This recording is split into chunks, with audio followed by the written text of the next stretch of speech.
But the heyday of the Spanish Empire came and went, and by the 1800s, it was kind of crumbling. But it was the arrival of a new superpower that I believe had a bigger imprint, not just on the Philippines, but on the US itself. It established rules and behaviors that we still grapple with today. And that's why this is the story of how the US stole the Philippines.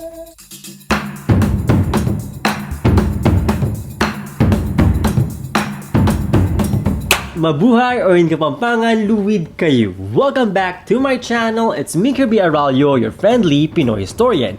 And if you are new to my channel, in this channel, I make videos about our people's history, our people's culture, and everything in between. So don't forget to like, share this video, comment down below, and please subscribe.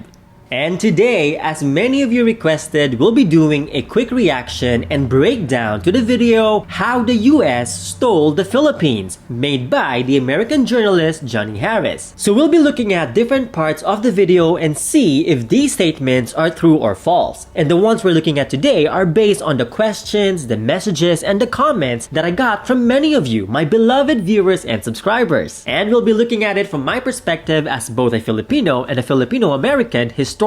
Also, a lot of these topics have been featured in my older videos, so make sure to check them out after this video.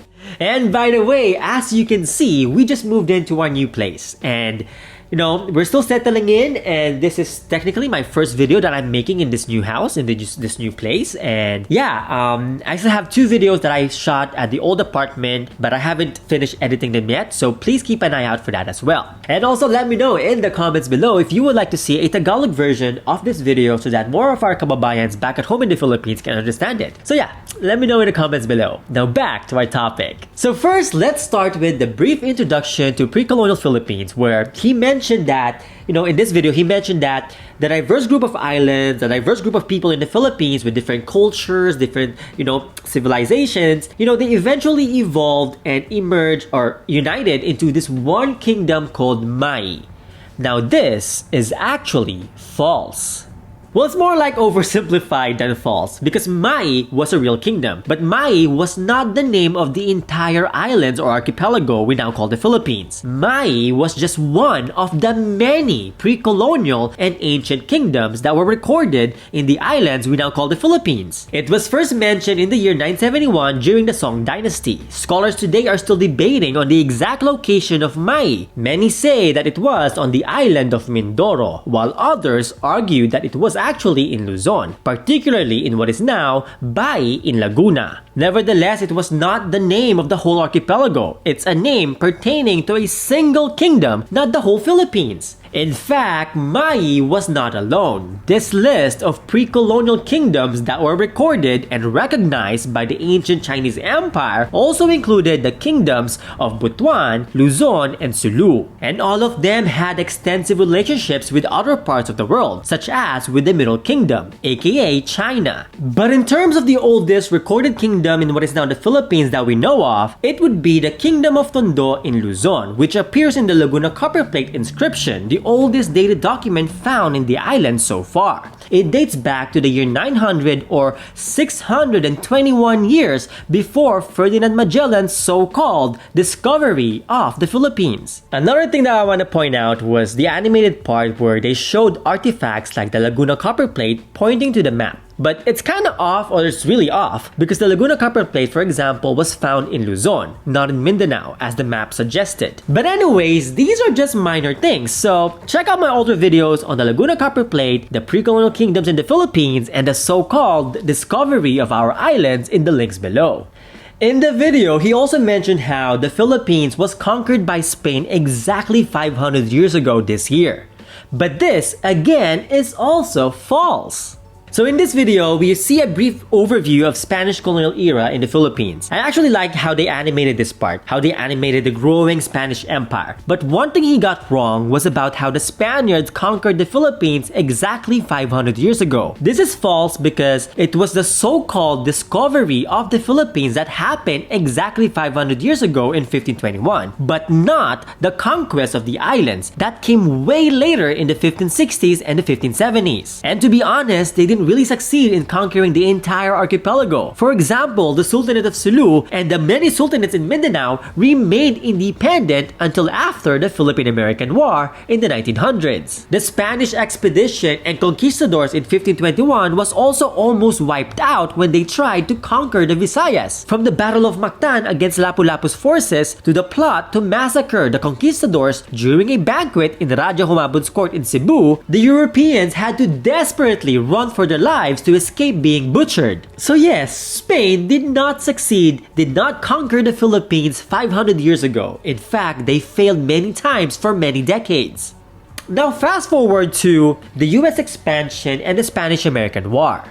First, is it true that the United States stole land to expand its borders? Yep, this one is true. In this video, we see a nice animation about US expansion. How the US practically tricked different indigenous people in North America and stole their lands. And if they fought back, they were faced with genocide. The US also did the same thing with Mexico. And I believe Johnny Harris also has a video on how the US stole Mexico. But is it true that the United States was only interested in Cuba and not the Philippines? Well, the answer is yes and no. There is actually a lot of parallels between the histories of Cuba and the Philippines, especially during this period in the 1800s. Both of them were island colonies. They were the last two major colonies of Spain, both fighting a revolution against Spain at the same time. And during this time in the 1800s, Cuba was also the biggest producer of sugar in the world. And across the Pacific Ocean, from the 1700s and up to the 1970s, sugar was also the most important crop and top export of the Philippines. So for context, during this time, sugar was one of the most important and most profitable industries in the world. It also led to the exploitation of indigenous lands and the slavery of black and brown people. And the United States was eager to dominate the world's sugar industry, and they saw this happening by conquering Cuba. In fact, they actually offered to buy Cuba from Spain numerous times, many years before the actual Spanish-American War. So long before the war, the United States was already plotting to find ways to take Cuba away from Spain, or to at least control Cuba's economy. They were not really interested in liberating the people of Cuba. They were more interested in acquiring Cuba's sugar industry. And like what was mentioned in the video, they also saw and grabbed the opportunity to take over Spain's other colonies, like the Philippines, Puerto Rico, and Guam. And actually, side note, during this time, the islands of Micronesia, including Guam and Palau, were technically kind of part of Spanish colonial Philippines. They were all part of the Spanish East Indies with its capital in Manila. But that's another complicated history that we can talk about in future videos. But wait, so is it true that the Spaniards were cruel? They were terribly cruel colonial masters? Well, this one is true, but yes, they were terribly cruel, especially to those who stood up for the rights and the freedom of the people in the colonies. But the Americans also exaggerated Spanish cruelties and atrocities to advance America's own agenda to take over Spanish colonies. Painting Spain as a purely evil empire was necessary to justify America's so-called mission to liberate the people in the colonies. But the irony is that the United States actually committed the same atrocities, if not far worse, than the Spaniards. For example, they vilified the Spaniards for their violent colonial concentration camps known as the Reconcentrado policy. But when the United States took over the Philippines from Spain, they did the same exact thing. Only this time, the United States escalated it into something bigger, something worse. Their atrocious policies under their so-called mission to liberate the Philippines actually led to the genocide of our people, like what happened in Balangiga in Samar in 1901, or in Napalit in Pampanga in 1899, and in Bundaho in Sulu in 1906, and in many parts of the Philippines throughout the 1900s. Just imagine, within just a few years, they wiped out somewhere between 1 million to 3 million Filipinos. And that was huge during the 1900s. It was a genocide. Now let's talk about the mock battle of Manila. Is it true that there was a fake battle between the US and Spain in the Philippines? Yes, this is true. This actually happened. A fake battle that was all scripted. And, it actually happened. In fact, it happened exactly 123 years ago this month.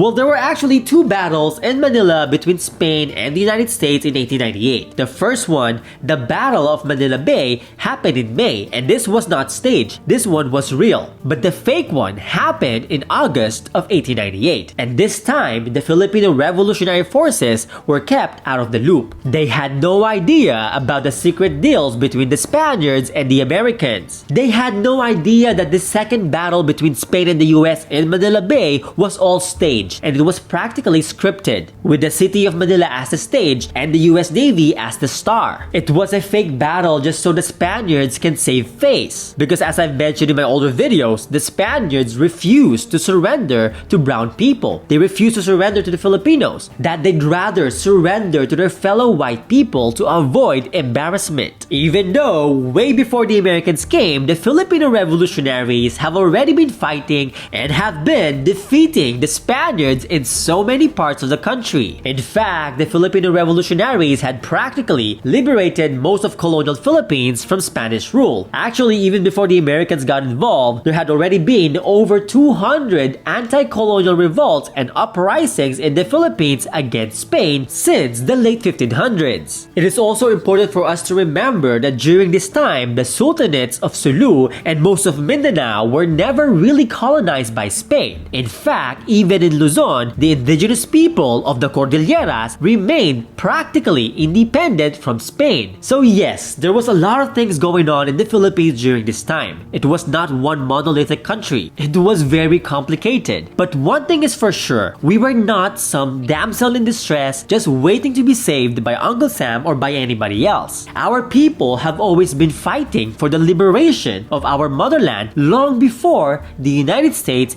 even fought for its own independence. So, is it true that Spain asked the United States for $20 million to sell the Philippines? Well, this one is kinda false.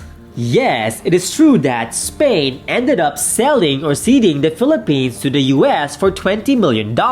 But Spain did not actually ask the United States for payment. In fact, it was actually the United States that forced Spain to sell the Philippines. Spain was reluctant, but Uncle Sam or the US got its way and forced Spain to accept the payment of $20 million for the Philippines and the other islands. And once again, the Filipinos were kept out of the loop. They literally barred the Filipino diplomatic delegation from joining the discussions in Paris about the future of the islands. They literally ignored the voices of the Filipino people while talking about their future, about their freedom. And I've actually made several videos about this topic over the years, including the Treaty of Paris and why the United States bought the Philippines. So if you haven't seen them yet, check them out in the links below.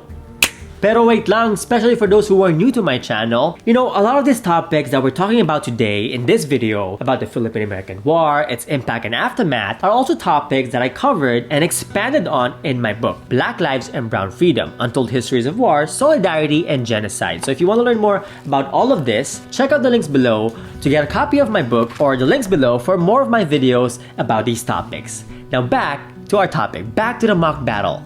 In the video, they showed the victorious Admiral George Dewey and how he was celebrated for conquering the Philippines from Spain. This celebration of Dewey was also done in the Philippines. So for those who may not know, the majestic Rojas Boulevard along the majestic shores of Manila Bay was originally named Dewey Boulevard, after the admiral who faked a battle along the shores of Manila Bay. Also, fun fact, when the Europeans first came to our islands, they were shocked by how hygienic our people were, how clean our pre-colonial societies were. They were so shocked that our people bathed and showered every day, that we kept ourselves clean every day. And they thought that our people were actually crazy and primitive because of it. So it is very interesting how this propaganda of lightening the darkest corners of the world by teaching our so-called savage people how to be clean and hygienic is, well, dumb. And really just for propaganda. And don't even get me started with all these whitening products flooding our markets in the last 100 years.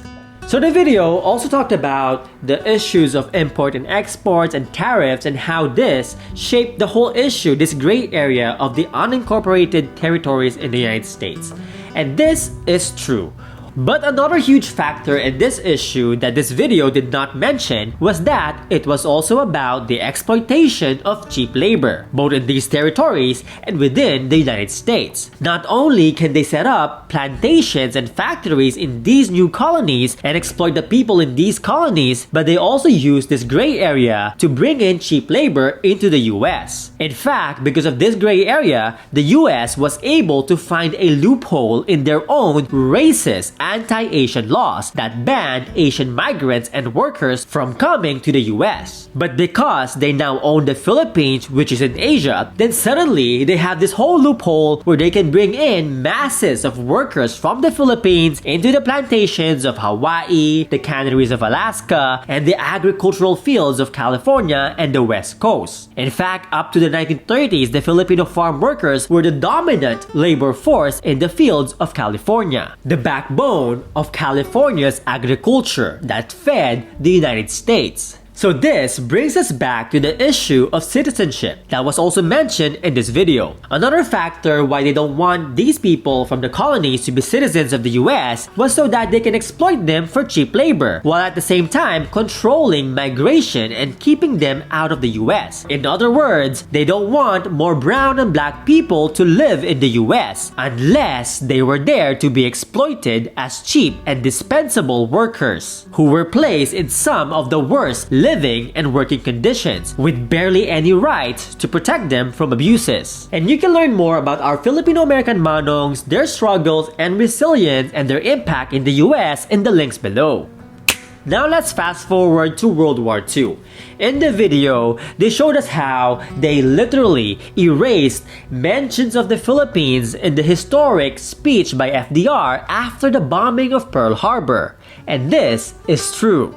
They did not mention the Philippines or Manila, not because they were not important, but mostly because they didn't want to remind the American public that the US was also an empire, that they still owned these colonies. Plus the fact that a lot of racist Americans would not care about the brown lives lost in the Philippines as much as they would care about white people being killed in the bombing of Pearl Harbor. But another thing that was not mentioned in this video was why Pearl Harbor in Hawaii was bombed in the first place. So bakit why? Well, during this time, Japan's imperialist ambition was to dominate Asia. But to feed Japan's war machine, to feed their growing appetite for expansion and empire, Japan needed natural resources like oil and metals, which was lacking in Japan. And so they set their sights and targets to Southeast Asia, a region abundant in natural resources, a region that was still under Western colonialism. Their main targets were particularly what are now the countries of Indonesia and the Philippines.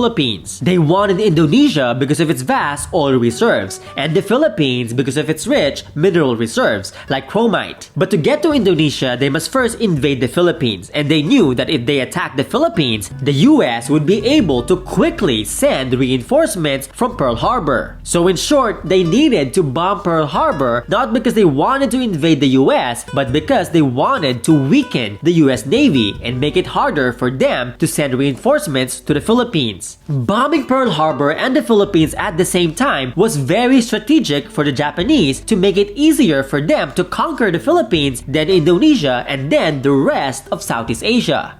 In the video, he also mentioned how he did not learn about any of this in school. And sadly, this is true. We don't really learn about any of this in schools, not here in the US, and no, not even in the Philippines.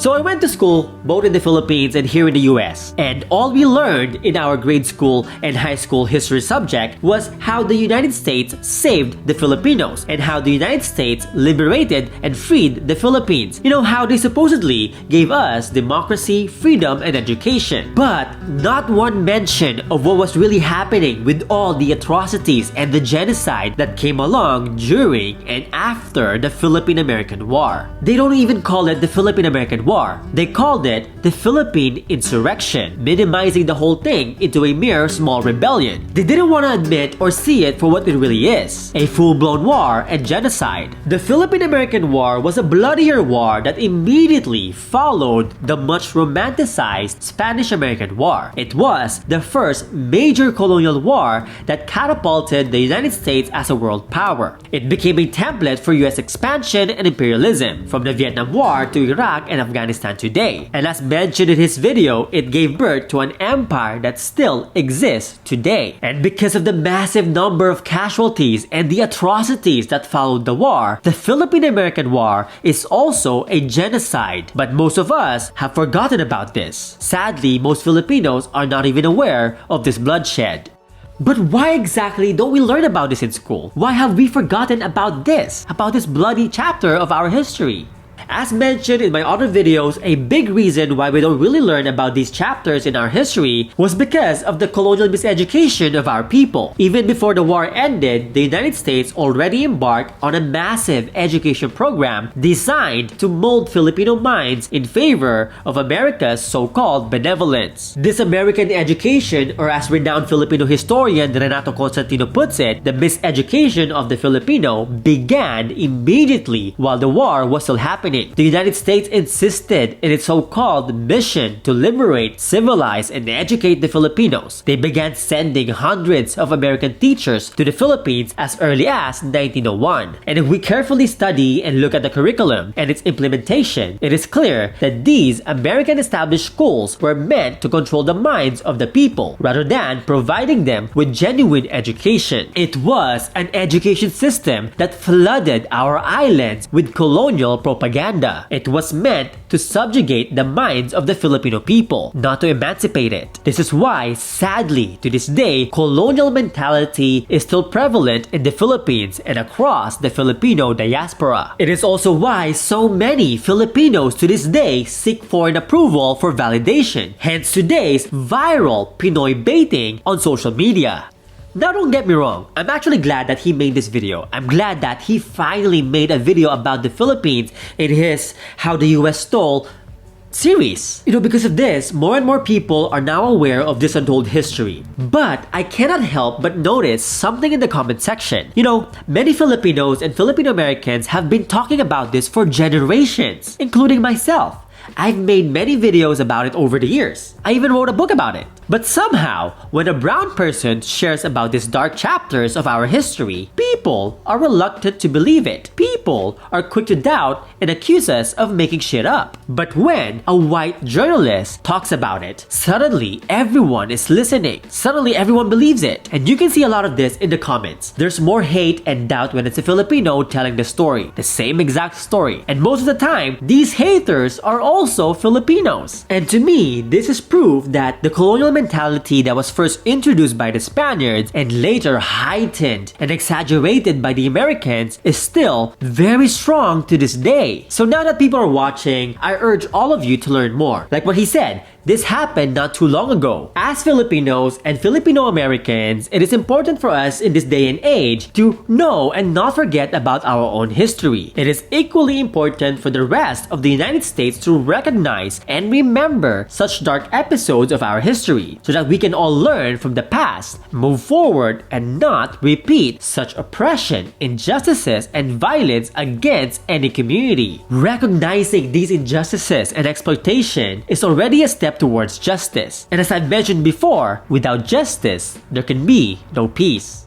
So yes, as you can see, this video on how the US stole the Philippines covers a lot of topics. There's so much more that we can talk about. There's so much more that I want to say. But I'll leave it here for now. So if you have more questions, if you want me to expand more on any of the topics mentioned or any of the topics I did not mention, let me know in the comments below. And actually, my last video about, my reaction to Alamat's Kasmala music video also talks about the impacts and the aftermath of the Philippine-American War and the miseducation of the Filipino people. So if you haven't seen it yet, check it out in the links below, up here or down below.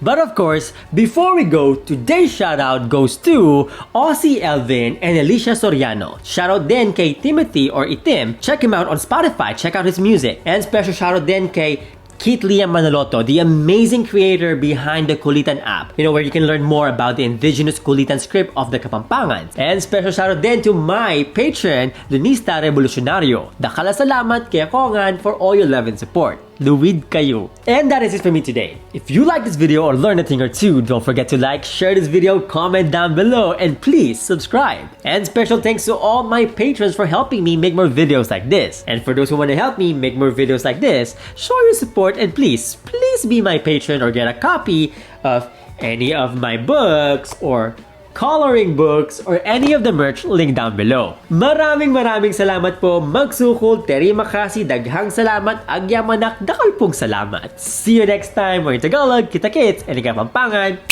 Migitix!